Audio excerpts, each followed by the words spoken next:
Namaste, this is Pandit S.P.Tata giving you an astrological analysis of the death of film star Sridevi.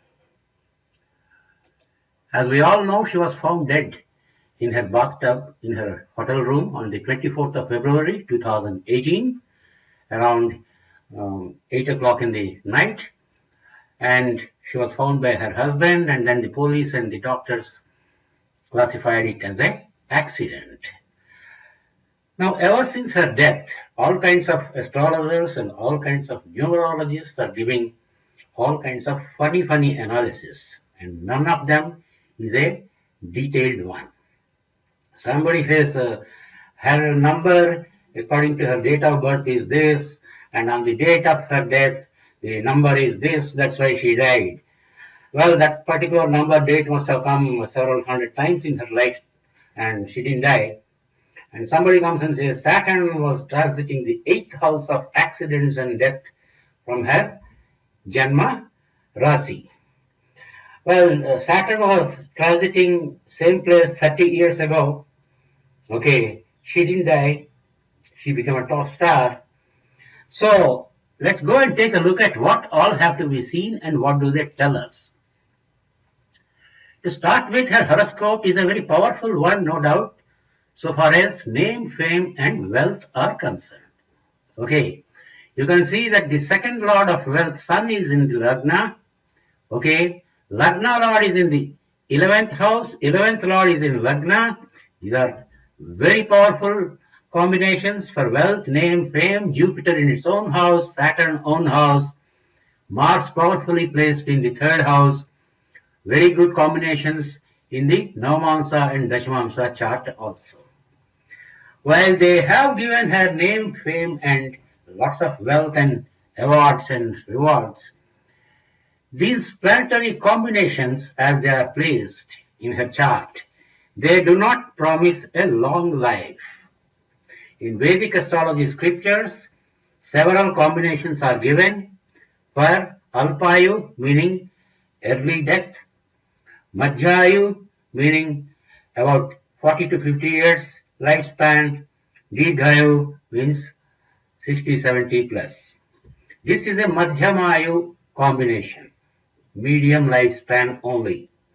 Okay, so this is where we start.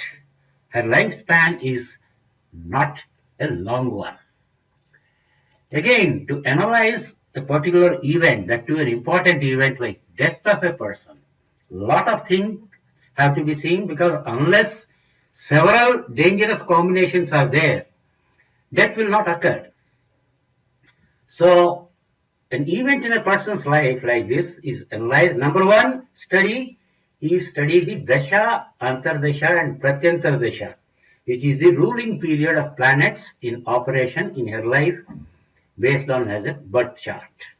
That is the first one to be seen, and see whether the planets whose dashas are in operation are good ones or bad ones by position and occupation, etc. The second study is the study of the transit of planets in the zodiac at the time of the death of a person. Okay, Gochara as it is called, okay, transit of planets, which keeps happening every day, every month, every year. Okay, and in that also, three things have to be seen separately. Number one, see where the transiting planets are placed from the person's birth horoscope. And in the horoscope, see where the moon is placed, and from moon, where are they placed? What is the lagna, and from lagna, where are they placed, and is it a good placement or a bad placement? This is the first study. And since death is involved, there is a thing called Mrutyu bhagas in every zodiac sign for every planet. There is one particular degree where if a planet is transiting in that particular zodiac sign, that is a dangerous period called Mrutyu bhaga, meaning death inflicting part. And if that combination is there, and if other combinations are also there, then only death can happen. So The next one that you have to study in Gochara or transit of planets is see which star constellation or nakshatra the planets were positioned at the time of the event happening.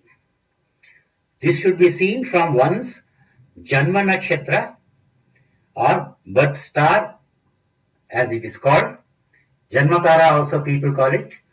And count the placement of the planet's nakshatra from one's Janma nakshatra. And as per the rules given in scriptures, certain counts are good ones and certain counts are bad ones. Okay, the good ones are called Mitratara, Kshematara, etc. And the bad ones are called Vipaktara, Pratyaktara, Vedatara, etc. Okay, this should also be seen. And then, again you have to see, this is the way it is to be seen. They are divided into three groups. Okay, so if you are born, for example, in Ashwini Nakshatra, which is number 1 Nakshatra, and planet is transiting Rohini Nakshatra, so it is 1, 2, 3, 4 Nakshatras from your Janma Nakshatra. So rules are given here. 1, 10, 19 stars are Janmataras, and then Pratyaktara is 5, 14, 23, count from the birth star. Like that we check from this chart and see whether the planet is placed in a good place or a bad place, etc. And then the Astaka Varga chart should be made, and in which particular kaksha or section of the Astaka Varga the planet was transiting on that particular time. This is how each of the zodiac signs are divided into 8 equal parts. Okay, each one is known as the kaksha. So since each zodiac sign is 30 degrees, you have 3 degree 45 minutes for each kaksha. First one is always that of Saturn, next one Jupiter, then Mars, Sun, Venus, Mercury, Moon, and Lagna. Okay, so if a planet is transiting, let us say Aries, and just enters Aries, it will be in 1 degree. Slowly it will move forward, go to 2 degrees, 3 degrees, like that. After it crosses 3 degree 45 minutes, from Saturn's kaksha, it will move to Jupiter's section or kaksha. Again 3 degree 45 minutes, more progress, it goes to next Mars kaksha, so on and so forth. And a complicated study is done to see whether these particular kakshas are good ones or bad ones for the person. So if it is transiting a good kaksha, good will happen. If they are transiting bad kakshas, the bad will happen. The transits or Gochara on the 24th of February when she died, Mars was transiting the 7th house from her Rasi, and Saturn was transiting the 8th house from her Rasi, and both these are called Marakasthanas or death inflicting houses.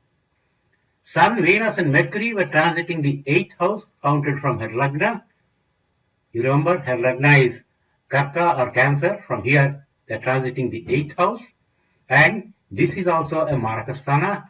Rahu in lagna is bad, and Ketu in the 7th Marakasthana is also bad transit. Moon was in Vipaktara, Jupiter was in Pratyaktara, Mars in Vedatara, and Rahu was also in Vedatara. And all these are bad transits. Lagna, Moon, Jupiter, Mars and Venus, all of them were placed in bad Astakavargas.